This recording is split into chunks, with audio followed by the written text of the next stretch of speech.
আসসালামু আলাইকুম ওয়া রাহমাতুল্লাহি ওয়া বারাকাতুহু। আলহামদুলিল্লাহি রাব্বিল আলামিন ওয়াসসালাতু ওয়াসসালামু আলা আশরাফিল আমবিয়াই ওয়াল মুরসালিন নবিয়িনা মুহাম্মদ ওয়া আলা আলিহি ওয়া আসহাবিহি আজমাইন, আম্মা বা'দ। সম্মানিত ছাত্র ভাইরা, আমি এখন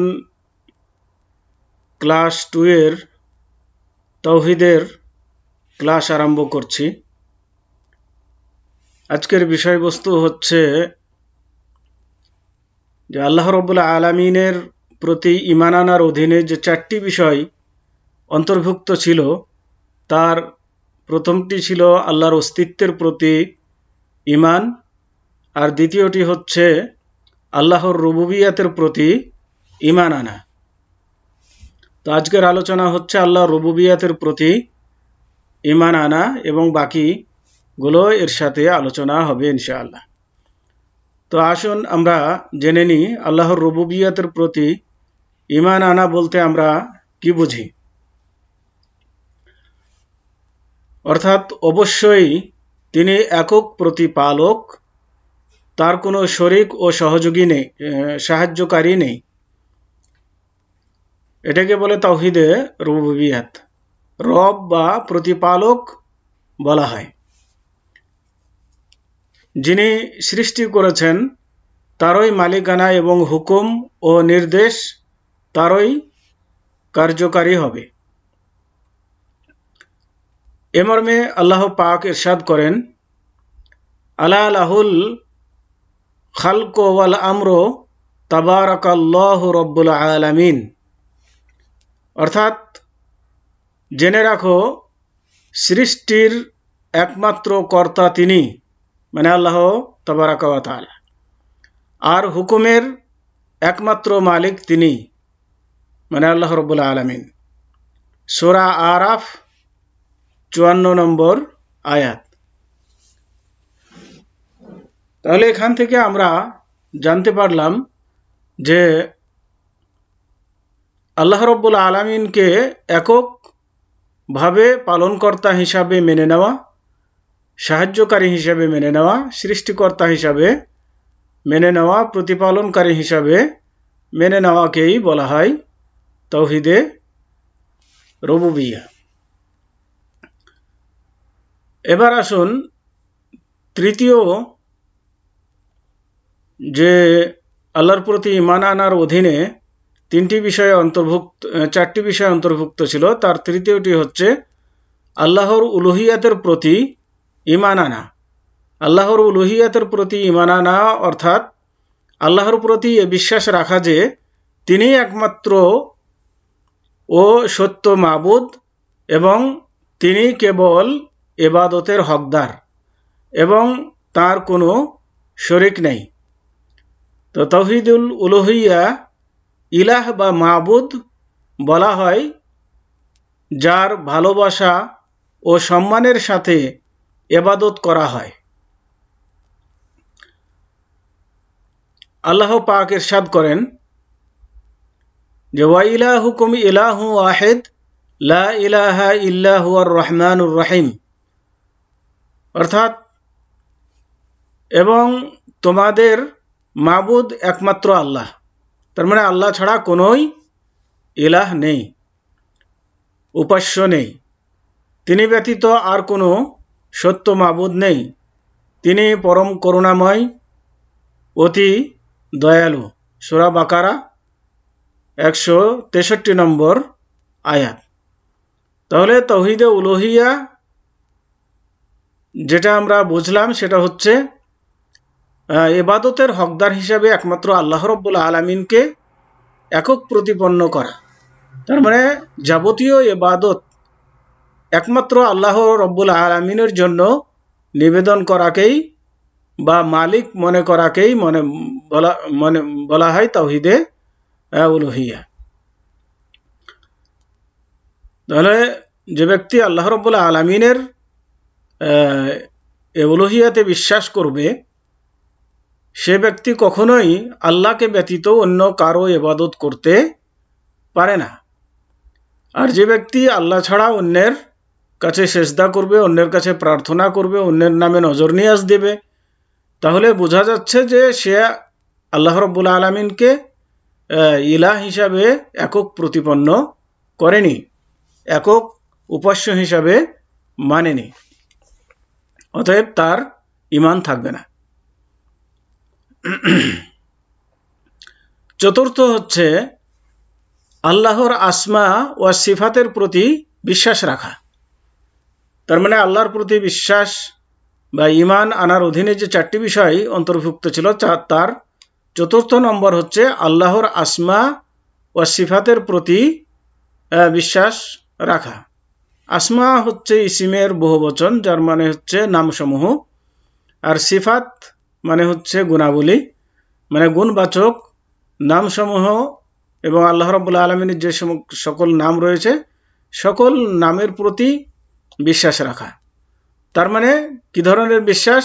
আল্লাহ পাক তার নিজের জন্য যে সমস্ত নাম ও গুণাবলী তার নিজের জন্য স্থির ও নির্বাচন করেছেন, এবং পবিত্র কোরআন ও রাসূল সাল্লাল্লাহু আলাইহি ওয়াসাল্লামের সহিহ হাদিসে যা প্রমাণিত এবং আল্লাহ পাকের জন্যে যা উপযোগী, এতে কোনো প্রকারের বিকৃতি, অর্থের কোনো প্রকার পরিবর্তন, আকৃতি এবং কোনো প্রকার উদাহরণ ও দৃষ্টান্ত ছাড়া তা বিশ্বাস করা, বিশ্বাস করাকে বলা হয় তাওহীদুল আসমা ও সিফাত। মানে আল্লাহ রাব্বুল আলামিনের যে সকল নাম আল্লাহ রাব্বুল আলামিন পবিত্র কোরআনের মধ্যে উল্লেখ করেছেন, এবং যে সকল নাম আল্লাহ রাসূল সাল্লাল্লাহু আলাইহি ওয়াসাল্লাম সহিহ হাদিসের মধ্যে উল্লেখ করেছেন, এই সমস্ত নামগুলোর বা গুণগুলোর কোনো প্রকার মানে বিকৃতি ছাড়াই, কোনো প্রকার তাবিল করা ছাড়াই, কোনো প্রকার উপমা দেওয়া ছাড়াই যেভাবে আছে, যে অর্থ দেয় ওই অর্থ হুবাহু মেনে নেওয়ার নামই হচ্ছে তাওহীদুল আসমা বা সিফাত।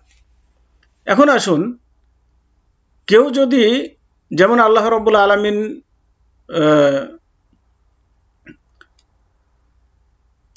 আলামিনের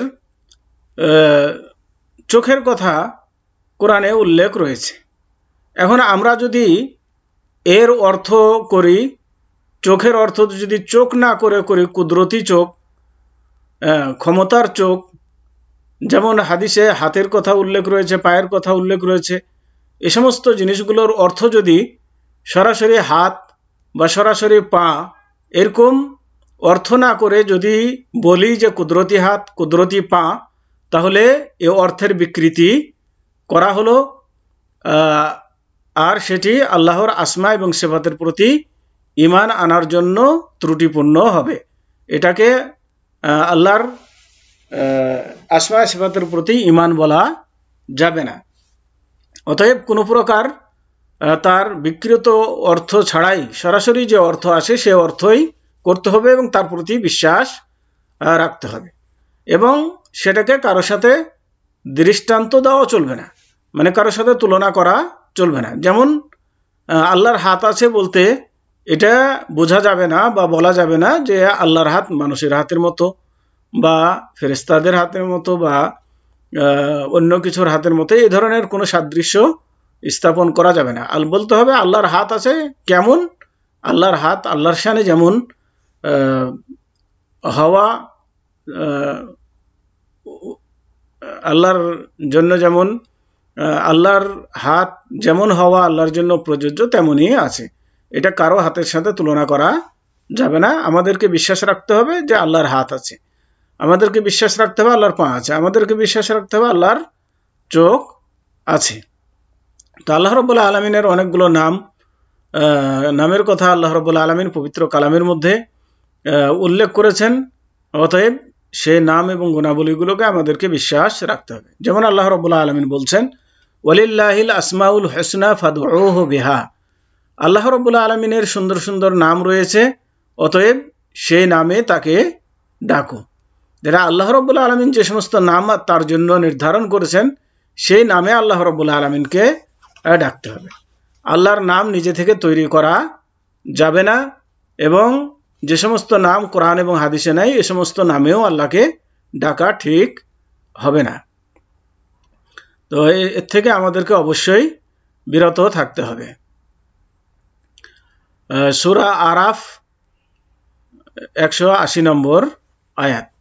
আল্লাহ পাক আরো ইরশাদ করেন যে লাইসা কামিথলিহি শাইউন ওয়া হুয়া সামিউল বাসির, অর্থাৎ আল্লাহর সদৃশ কোনো কিছুই নয় এবং তিনি সর্বশ্রোতা সর্বদ্রষ্টা। তার মানে আল্লাহ সবকিছু শোনেন এবং সবকিছু দেখেন। সূরা শুরা 11 নম্বর আয়াত। তো এখানে আমাদেরকে যেভাবে আল্লাহ বলেছেন সেভাবে আমাদেরকে বিশ্বাস করতে হবে, কারোর সাথে তুলনা করতে হবে না। যেমন আল্লাহ এখানে বললেন যে লাইসা কামিসলিহি শাইউন, আল্লাহর মতো কোনো কিছুই নেই, মানে আল্লাহ আল্লাহর মতোই। আল্লাহকে কারোর সাথে তুলনা করা যাবে না, আল্লাহ কার মতো এটা বলা যাবে না। ওহ সামিউল বাসির, এবং তিনি শ্রবণকারী এবং দর্শনকারী। তো মুমিনের জন্য আল্লাহর প্রতি ঈমান আনার গৌরবময় ফলাফল হচ্ছে এগুলো, যা নিম্নে আমি এখন উল্লেখ করব। কোনো ব্যক্তি যদি আল্লাহ রাব্বুল আলামিনের প্রতি ঈমান আনে তাহলে সে কি ফল পাবে? এক, ওয়াহদানিয়াত বা একত্ববাদকে বাস্তবে প্রতিষ্ঠিত করা, যাতে আল্লাহ তাআলা অন্যের প্রতি যাতে আল্লাহ ছাড়া অন্যের প্রতি ভয়, আশা ও অন্য কিছুর সংস্রব না থাকে, এবং তিনি ছাড়া যেন অন্য কারো ইবাদত না করা হয়। তার মানে আল্লাহর প্রতি যে বিশ্বাস রাখবে সে ব্যক্তি আল্লাহ ছাড়া কারো ইবাদত সে করবে না, একমাত্র আল্লাহর ইবাদতই সে করবে। এই ফলটা হবে যে ব্যক্তি আল্লাহর প্রতি ঈমান রাখবে, বিশ্বাস রাখবে, সে আল্লাহ ছাড়া কারো ইবাদত করবে না, আল্লাহ ছাড়া অন্য কাউকে তার সমকক্ষ দাঁড় করাবে না। 2 নম্বর হচ্ছে আল্লাহর প্রতি পরিপূর্ণ ভালোবাসা এবং তার সমস্ত সুন্দর নাম ও উচ্চ মর্যাদা সম্পন্ন গুণাবলী অনুযায়ী গভীর সম্মান প্রদর্শন করা। তাহলে একজন মুমিন যখন আল্লাহর প্রতি ঈমান আনবে তখন তার দ্বারাতে আল্লাহর পরিপূর্ণ ভালোবাসার প্রকাশ পাবে। সে আল্লাহ রাব্বুল আলামিনকে পূর্ণভাবে ভালোবাসবে এবং তার সমস্ত সুন্দর সুন্দর যে নাম এবং উচ্চ মর্যাদা এবং গুণাবলী রয়েছে সেগুলোকে গভীর সম্মানের সাথে সে আদায় করবে, দেখবে। তো এই লাভটা তার হবে। 3 নম্বর হচ্ছে আল্লাহর আদেশ পালন ও নিষেধ থেকে দূরে থেকে তার ইবাদতের বাস্তব রূপায়ণ। মানে সেই মুমিন ব্যক্তি আল্লাহর আদেশ পালন করবে এবং নিষেধ থেকে বেঁচে থেকে তার ইবাদতের বাস্তবায়ন করবে। 4, দুনিয়া ও আখিরাতে সৌভাগ্যবান হওয়া।